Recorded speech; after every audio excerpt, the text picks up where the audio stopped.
As much as I would like to talk about this IM sound quality, I need to talk about its build first. It's bizarre. It never gave me any problems, but it's too thick or tall depending on what axis the nozzle is facing. It feels huge, but surprisingly, there was no discomfort. But it feels sometimes odd while listening to them while laying down with a pillow mainly. It sticks out way too much. And to be honest, it kind of looks a bit ugly too. Yeah, I'm not a fan of the design at all, brothers. It is very sturdy though, yet I don't think it's too drop resistant, I guess. It doesn't require truckload of power, yet it loves some juice. I ran it through Moondrop Dawn Pro most of the time and it ran fine. Anything else weaker caused the low end to lose some of its definition here and there, but that's it.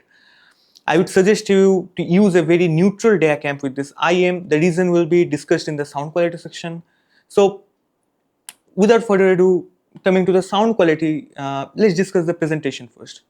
The treble on this IM is extremely precise to my ears. This IM was kindly provided by the audio store as a loan to give you the honest impression. Of course, they haven't asked me to say anything good or bad. Do visit them and support the people who support me. They have an amazing curation of IMs, headphones, ear tips, DAPs, dongles, everything. Do check them out. The treble on this IM is extremely precise to my ears. Not safe, not too energetic, but sits right there where it should be. Smooth, refined. Now, many people might find it a bit dark, but as you can see in the 4620 or 5128 graph, it looks okay. The lower mids are quite a bit recessed and not something that I liked in this IM. Not that it felt scooped like Dunu Brain Dance, but the presentation gave so much spaciousness to the sound. I felt a bit disconnected with the vocalist. It might sound a bit confusing previously in my reviews where I complained about Brain Dance being too scooped, but not this. Why? Bass linearity and treble linearity too. In this IM, the mid bass is more politely handled as well as the treble. Thus, the mid-range scoop is tolerable to me.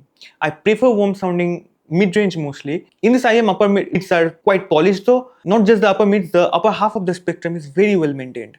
The bass is quite a feature of this IM, offers huge quantity, not too textured or tactile for the price, but one of the best ones if you don't mind the subtle bluntness. Before going to the subjective qualities, let's talk about what I liked and what I don't in the sound quality of this IM. This IM is very fun yet very controlled, which is very hard to get at this price point. The thing that I didn't like is the character doubt.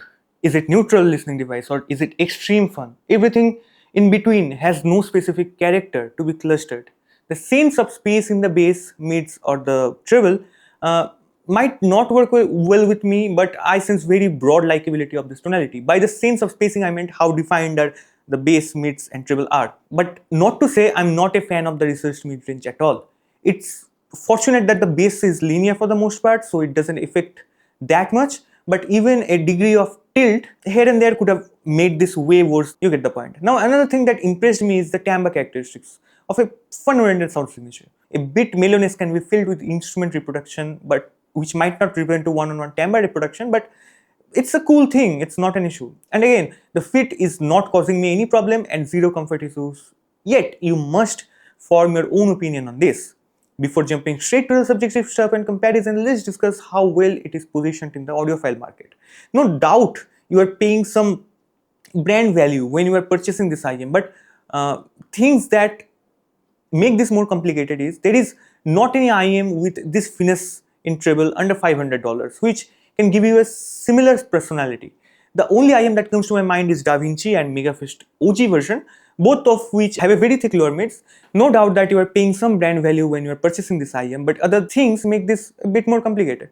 There is no many IMs in the scene that gives you that finesse with the treble, which can give you the similar personality. The only IM that coming to my mind is DaVinci and Megafist OG, but if you want a really refined treble, you have to get this one. So the price to performance ratio depends really on the tonality. Now coming to the technical aspects of this thing, soundstage is excellent. One of the most spacious IMs I experienced at this price point, on par with something like Meteor's Ruby at $2,000.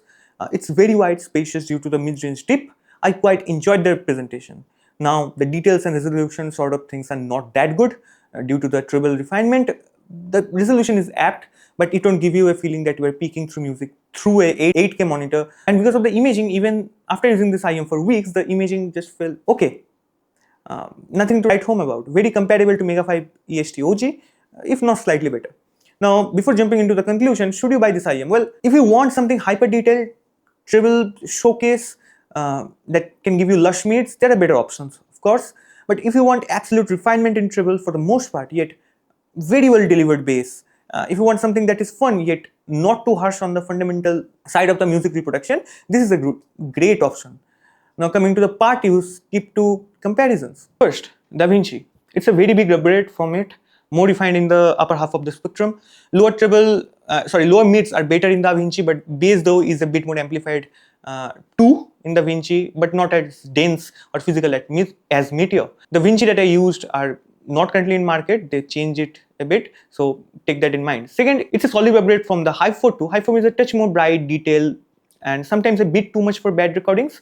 Bass is very hollow in Hive 4. Mid-range is a touch better in Hive 4, in my opinion. Third, Megafest original version, not the re-release or the revisions. Megafest is a very well-rounded IM than this, but misses on the treble factor of this IM. Although the mid-range is a bit too uplifted in a Meteor, the sense of detail is on par with one another. If Meteor is slightly better in those aspects. Megafest is the closest competition of this IM. If you want sub bass, a bit better treble, go with Meteor. If you want lower mids and mid bass, go with Megafest. It's that easy. At the end, although it does feel like a not south of premium pricing, but if you want these things, you can't easily get them in an IM at this price point. Very good for electronic music and hip hop without rapturing the essential fundamentals. Not very good with mid-range focused genres like orchestra or acoustical music. Okay with every other genres and excellent with modern music. A very interesting choice of tuning, and it's a thumbs up from my side. Until then, bye.